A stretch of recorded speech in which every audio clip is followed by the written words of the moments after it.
Section 12. A Deal on Change. It was in the days when drawing-rooms were dark and filled with bric-a-brac. The darkness enabled the half-blinded visitor, coming in out of the bright light, to knock over gracefully a $200 vase that had come from Japan to meet disaster in New York. In a corner of the room was seated, in a deep and luxurious armchair, a most beautiful woman. She was the wife of the son of the richest man in America. She was young. Her husband was devotedly fond of her. She was mistress of a palace. Anything that money could buy was hers, did she but express the wish. But she was weeping softly, and had just made up her mind that she was the most miserable creature in all the land. If a stranger had entered the room, he would have first been impressed by the fact that he was looking at the prettiest woman he had ever seen. Then he would have been haunted by the idea that he had met her somewhere before. If he were a man moving in artistic circles, he might perhaps remember that he had seen her face looking down at him from various canvases in picture exhibitions, and unless he were a stranger to the gossip of the country, he could hardly help recollecting the dreadful fuss the papers made, as if it were any business of theirs, when young Ed Druce married the artist's model, celebrated for her loveliness. Everyone has read the story of that marriage. Goodness knows the papers made the most of it, as is their custom. Young Ed, who knew much more of the world than did his father, expected stern opposition, and knowing the unlimited power unlimited wealth gave to the old man, he did not risk an interview with his parent, but eloped with the girl. The first inkling old man Druce had of the affair was from a vivid, sensational account of the runaway in an evening paper. He was pictured in the paper as an implacable father who was at that moment searching for the elopers with a shotgun. Old Druce had been too often the central figure of a journalistic sensation to mind what the sheet said. He promptly telegraphed all over the country, and getting into communication with his son, asked him, electrically, as a favor to bring his young wife home, and not make a fool of himself. So the errant pair, much relieved, came back to New York. Old Druce was a taciturn man, even with his only son. He wondered at first that the boy should have so misjudged him as to suppose he would raise objections, no matter whom the lad wished to marry. He was bewildered rather than enlightened when Ed told him he feared opposition because the girl was poor. What difference on earth did that make? Had he not money enough for all of them? If not, was there any trouble in adding to their store? Were there not railroads to be wrecked, stockholders to be fleeced, Wall Street lambs to be shorn? Surely a man married to please himself and not to make money. Ed assured the old man that cases had been known where a suspicion of mercenary motives had hovered round a matrimonial alliance, but Druce expressed the utmost contempt for such a state of things. At first Ella had been rather afraid of her silent father-in-law, whose very name made hundreds tremble and thousands curse, but she soon discovered that the old man actually stood in awe of her, and that his apparent brusqueness was the mere awkwardness he felt when in her presence. He was anxious to please her, and worried himself wondering whether there was anything she wanted. One day he fumblingly dropped a check for $1 million in her lap, and with some nervous confusion asked her to run out, like a good girl, and buy herself something. If that wasn't enough, she was to call on him for more. The girl sprang from her chair and threw her arms around his neck, much to the old man's embarrassment, who was not accustomed to such a situation.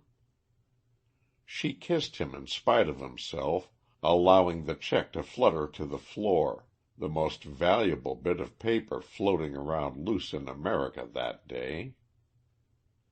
When he reached his office, he surprised his son. He shook his fist in the young fellow's face and said sternly, "If you ever say a cross word to that little girl, I'll do what I've never done yet. I'll thrash you." The young man laughed. "All right, father. I'll deserve a thrashing in that case." The old man became almost genial whenever he thought of his pretty daughter-in-law. "My little girl," he always called her. At first Wall Street men said old Druce was getting into his dotage, but when a nip came in the market and they found that, as usual, the old man was on the right side of the fence, they were compelled reluctantly to admit, with emptier pockets, that the dotage had not yet interfered with the financial corner of old Druce's mind. As young Mrs. Druce sat disconsolately in her drawing-room, the curtains parted gently, and her father-in-law entered stealthily, as if he were a thief, which indeed he was, and the very greatest of them. Druce had small, shifty, piercing eyes that peered out from under his gray, bushy eyebrows like two steel sparks. He never seemed to be looking directly at anyone, and his eyes somehow gave you the idea that they were trying to glance back over his shoulder, as if he feared pursuit. Some said that old Druce was in constant terror of assassination, while others held that he knew the devil was on his track and would ultimately nab him.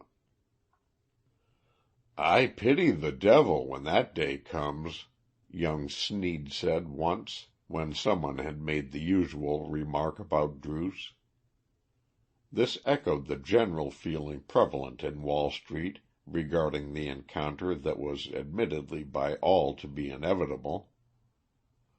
The old man stopped in the middle of the room when he noticed that his daughter-in-law was crying. "Dear, dear," he said, "what is the matter? Has Edward been saying anything cross to you?" "No, papa," answered the girl. "Nobody could be kinder to me than Ed is. There is nothing really the matter." Then, to put the truth of her statement beyond all question, she began to cry afresh. The old man sat down beside her, taking one hand in his own. "Money?" he asked in an eager whisper that seemed to say he was a solution of the difficulty if it were financial. "Oh, dear, no. I have all the money, and more, that anyone can wish." The old man's countenance fell. If money would not remedy the state of things, then he was out of his depth. "Won't you tell me the trouble? Perhaps I can suggest—" "It's nothing you can help in, papa. It is nothing much, anyway. The Mrs. Sneed won't call on me, that's all." The old man knit his brows and thoughtfully scratched his chin. "Won't call?" he echoed helplessly. "No, they think I'm not good enough to associate with them, I suppose." The bushy eyebrows came down until they almost obscured the eyes, and a dangerous light seemed to scintillate out from under them. "You must be mistaken. Good gracious! I am worth 10 times what old Sneed is. Not good enough?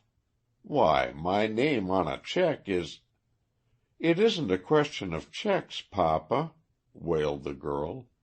It's a question of society. I was a painter's model before I married Ed, and no matter how rich I am, society won't have anything to do with me." The old man absent-mindedly rubbed his chin, which was a habit he had when perplexed. He was face to face with a problem entirely outside his province. Suddenly a happy thought struck him. "Those Sneed women," he said in tones of great contempt. "What do they amount to, anyhow? They're nothing but sour old maids. They never were half so pretty as you. Why should you care whether they call on you or not?" "They represent society. If they came, others would." "But society can't have anything against you. Nobody has ever said a word against your character, model or no model." The girl shook her head hopelessly. "Character does not count in society." In this statement she was of course absurdly wrong, but she felt bitter at all the world. Those who know society are well aware that character counts for everything within its sacred precincts, so the unjust remark should not be set down to the discredit of an inexperienced girl. "I'll tell you what I'll do," cried the old man, brightening up. "I'll speak to General Sneed to-morrow. I'll arrange the whole business in 5 minutes." "Do you think that would do any good?" asked young Mrs. Druce, dubiously. "Good? You bet it'll do good. It will settle the whole thing. I've helped Sneed out of a pinch before now, and he'll fix up a little matter like that for me in no time. I'll just have a quiet talk with the General to-morrow, and you'll see the Sneed carriage at the door next day at the very latest." He patted her smooth white hand affectionately. "So don't you trouble, little girl, about trifles. And whenever you want help, you just tell the old man. He knows a thing or two yet, whether it is on Wall Street or Fifth Avenue." Sneed was known in New York as the General, probably because he had absolutely no military experience whatever. Next to Druce he had the most power in the financial world of America, but there was a great distance between the first and the second. If it came to a deal in which the General and all the world stood against Druce, the average Wall Street man would have bet on Druce against the whole combination. Besides this, the General had the reputation of being a square man, and that naturally told against him, for everyone knew that Druce was utterly unscrupulous. But if Druce and Sneed were known to be together in a deal, then the financial world of New York ran for shelter. Therefore, when New York saw old Druce come in with the stealthy tread of a two-legged leopard, and glance furtively around the great room, singling out Sneed with an almost imperceptible side nod, retiring with him into a remote corner where more ruin had been concocted than on any other spot on earth, and talking there eagerly with him, a hush fell on the vast assemblage of men, and for the moment the financial heart of the nation ceased to beat. When they saw Sneed take out his notebook, nodding assent to whatever proposition Druce was making, a cold shiver ran up the financial backbone of New York. The shiver communicated itself to the electric nerve web of the world, and storm signals began to fly in the monetary centers of London, Paris, Berlin, and Vienna. Uncertainty paralyzed the markets of the earth because two old gamblers were holding a whispered conversation with a multitude of men watching them out of the corners of their eyes. "I'd give $500,000 to know what those two old fiends are concocting," said John P. Buller, the great wheat operator. And he meant it, which goes to show that a man does not really know what he wants, and would be very dissatisfied if he got it. "Look here, General," said Druce, "I want you to do me a favor." "All right," replied the General. "I'm with you."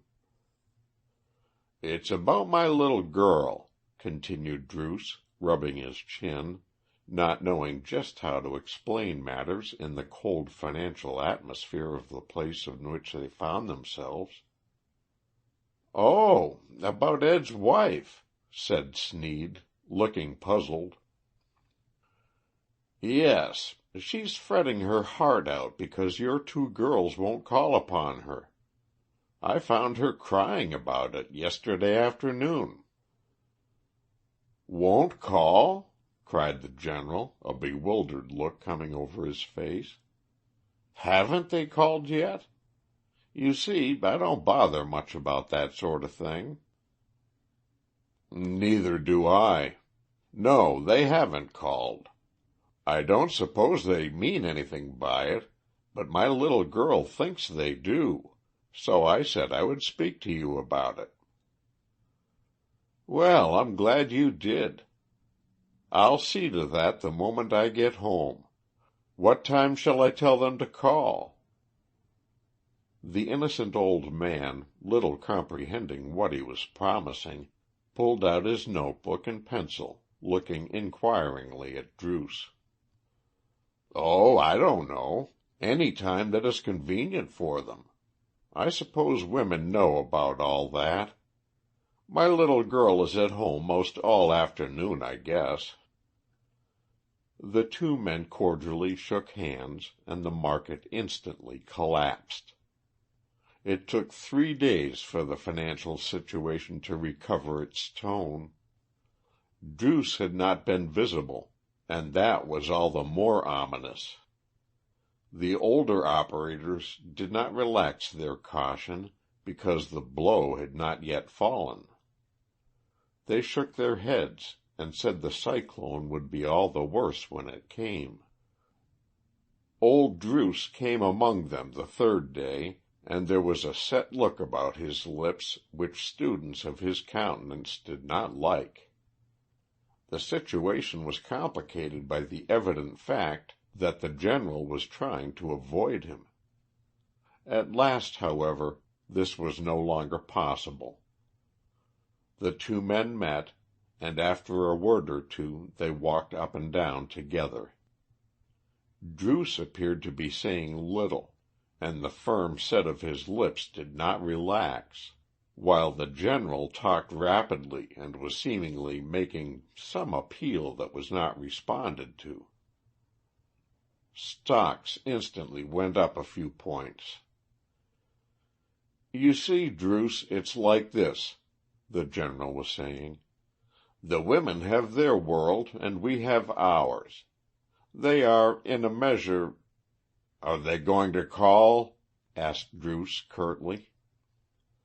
"Just let me finish what I was about to say.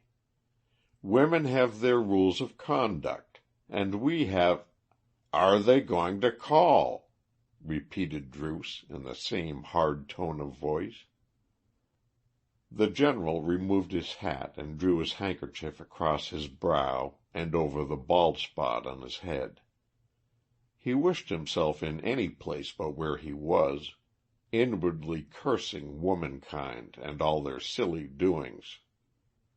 Bracing up after removing the moisture from his forehead, he took on an expostulatory tone.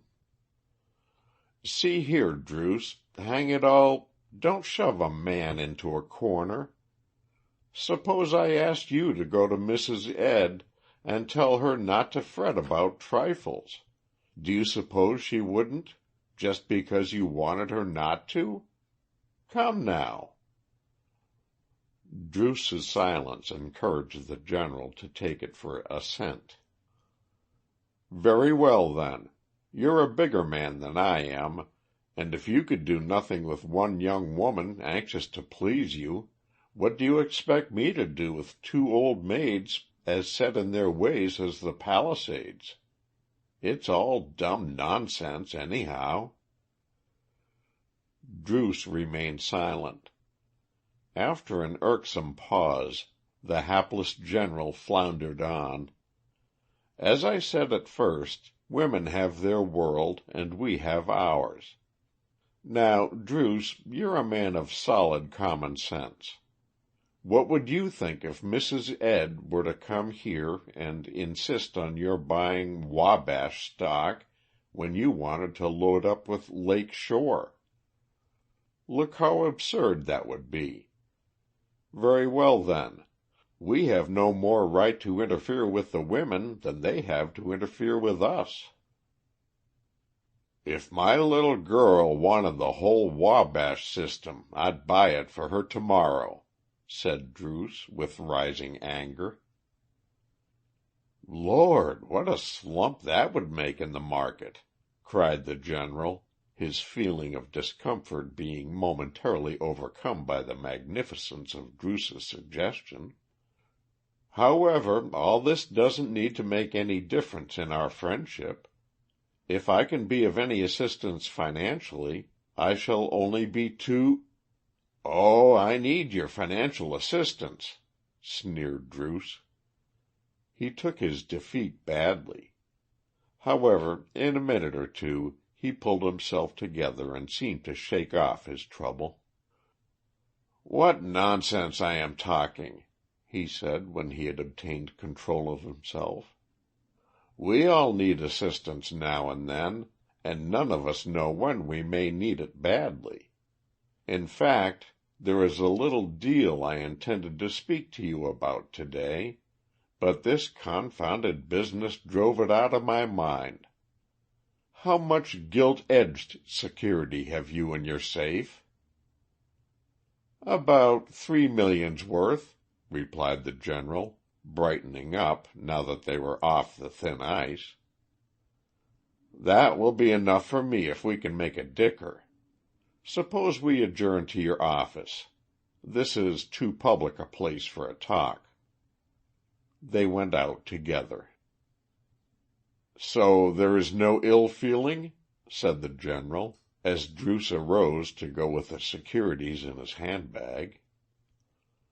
"No, but we'll stick strictly to business after this, and leave social questions alone. By the way, to show that there is no ill feeling, will you come with me for a blow on the sea? Suppose we say Friday. I have just telegraphed for my yacht, and she will leave Newport to-night. I'll have some good champagne on board." "I thought sailors imagined Friday was an unlucky day." "My sailors don't. Will 8 o'clock be too early for you? 23rd Street Wharf." The General hesitated. Druce was wonderfully friendly all of a sudden, and he knew enough of him to be just a trifle suspicious. But when he recollected that Druce himself was going, he said, "Where could a telegram reach us if it were necessary to telegraph? The market is a trifle shaky, and I don't like being out of town all day." "The fact that we are both on the yacht will steady the market. But we can drop in at Long Branch and receive dispatches, if you think it necessary." "All right," said the General, much relieved. "I'll meet you at 23rd Street at 8 o'clock Friday morning, then." Druce's yacht, the Seahound, was a magnificent steamer, almost as large as an Atlantic liner. It was currently believed in New York that Druce kept her for the sole purpose of being able to escape in her should an exasperated country ever rise in its might and demand his blood. It was rumored that the Seahound was ballasted with bars of solid gold, and provisioned for a 2 years' cruise. Mr. Buller, however, claimed that the tendency of nature was to revert to original conditions, and that some fine morning Druce would hoist the black flag, sail away, and become a real pirate. The great speculator, in a very nautical suit, was waiting for the General when he drove up, and the moment he came aboard, lines were cast off and the Sea-Hound steamed slowly down the bay. The morning was rather thick, so they were obliged to move cautiously, and before they reached the bar the fog came down so densely that they had to stop while the bell rang and whistle blew. They were held there until it was nearly 11 o'clock, but time passed quickly, for there were all the morning papers to read, neither of the men having had an opportunity to look at them before leaving the city. As the fog cleared away and the engines began to move, the captain sent down and asked Mr. Druce if he would come on deck for a moment. The captain was a shrewd man, and understood his employer. "There's a tug making for us, sir, signaling us to stop. Shall we stop?" Old Druce rubbed his chin thoughtfully, and looked over the stern of the yacht. He saw a tug, with a banner of black smoke, tearing after them, heaping up a ridge of white foam ahead of her. Some flags fluttered from the single mast in front, and she shattered the air with short, hoarse shrieks of the whistle. "Can she overtake us?" The captain smiled. "Nothing in the harbor can overtake us, sir." "Very well, then. Full steam ahead. Don't answer the signals. You did not happen to see them, you know." "Quite so, sir," replied the captain, going forward. Although the motion of the Sea-Hound's engines could hardly be felt, the tug, in spite of all her efforts, did not seem to be gaining. When the yacht put on her speed, the little steamer gradually fell farther and farther behind, and at last gave up the hopeless chase. When well out at sea something went wrong with the engines, and there was a second delay of some hours. A stop at Long Branch was therefore out of the question. "I told you Friday was an unlucky day," said the General. It was 8 o'clock that evening before the Sea-Hound stood off from the 23rd Street wharf. "I'll have to put you ashore in a small boat," said Druce. "You won't mind that, I hope. The captain is so uncertain about the engines that he doesn't want to go nearer land." "Oh, I don't mind in the least. Good night. I've had a lovely day." "I'm glad you enjoyed it.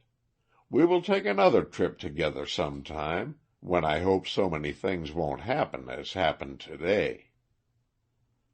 The General saw that his carriage was waiting for him, but the waning light did not permit him to recognize his son until he was up on dry land once more.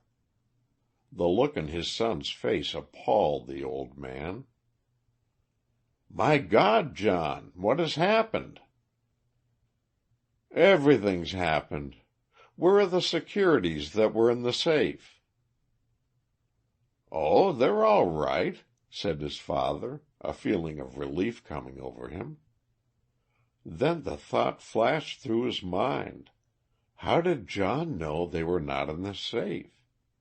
Sneed kept a tight rein on his affairs, and no one but himself knew the combination that would open the safe.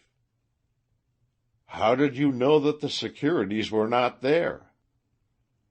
"Because I had the safe blown open at 1 o'clock today." "Blown open? For heaven's sake, why?" "Step into the carriage and I'll tell you on the way home. The bottom dropped out of everything. All the Sneed stocks went down with a run. We sent a tug after you, but that old devil had you tight. If I could have got at the bonds, I think I could have stopped the run. The situation might have been saved up to 1 o'clock, but after that, when the street saw we were doing nothing, all creation couldn't have stopped it. Where are the bonds?" "I sold them to Druce." "What did you get? Cash?" "I took his check on the Trust National Bank." "Did you cash it? Did you cash it?"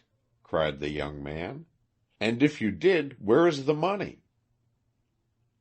"Druce asked me as a favor not to present the check until tomorrow." The young man made a gesture of despair. "The Trust National went to smash today at 2. We are paupers, father. We haven't a cent left out of the wreck. That check business is so evidently a fraud that But what's the use of talking? Old Druce has the money, and he can buy all the law he wants in New York. God, I'd like to have a 7 seconds interview with him with a loaded 7-shooter in my hand. We'd see how much the law would do for him then." General Sneed despondently shook his head. "It's no use, John," he said. "We're in the same business ourselves, only this time we got the hot end of the poker. But he played it low down on me, pretending to be friendly and all that." The two men did not speak again until the carriage drew up at the brownstone mansion, which earlier in the day Sneed would have called his own. 16 reporters were waiting for them, but the old man succeeded in escaping to his room, leaving John to battle with the newspaper men. Next morning the papers were full of the news of the panic. They said that old Druce had gone in his yacht for a trip up the New England coast.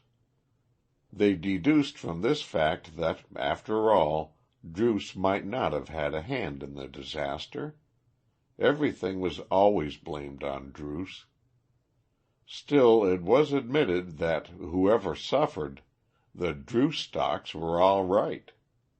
They were quite unanimously frank in saying that the Sneeds were wiped out, whatever that might mean. The General had refused himself to all the reporters, while young Sneed seemed to be able to do nothing but swear.